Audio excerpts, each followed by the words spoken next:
At the back of a probable deal between France and Greece to supply 18 Rafale jets to Athens, Paris has reportedly deployed Charles de Gaulle, its only nuclear-powered aircraft carrier in the eastern Mediterranean Sea, amidst escalating tensions in the region between Greece and Turkey. According to local media reports, the warship, which is named after French statesman and General Charles de Gaulle, will be accompanied by an unknown number of ships and submarines of the French Navy. The warship, which stands as the only other nuclear-powered carrier operated outside of the United States Navy, has been deployed due to Turkish Foreign Ministry's criticism over France's red line policy.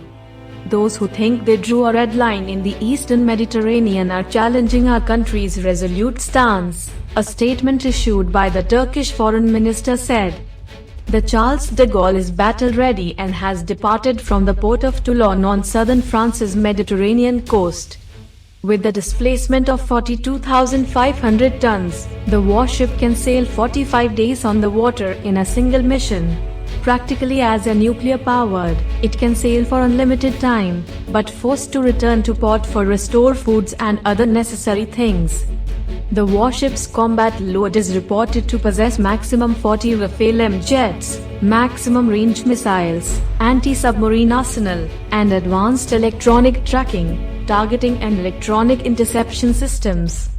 Tensions between Ankara and Athens have soared over recent days after Greece disputed Turkey's energy exploration in the eastern Mediterranean as it tries to box in Turkish maritime territory based on small islands near the Turkish coast.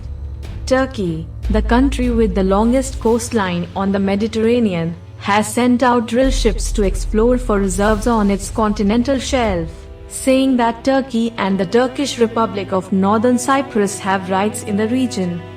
Turkish President Erdogan has stated that his country is not looking for trouble with the Greeks, and that dialogue could be the only solution.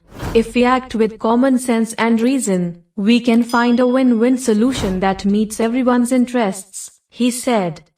Thank you everyone for watching this video.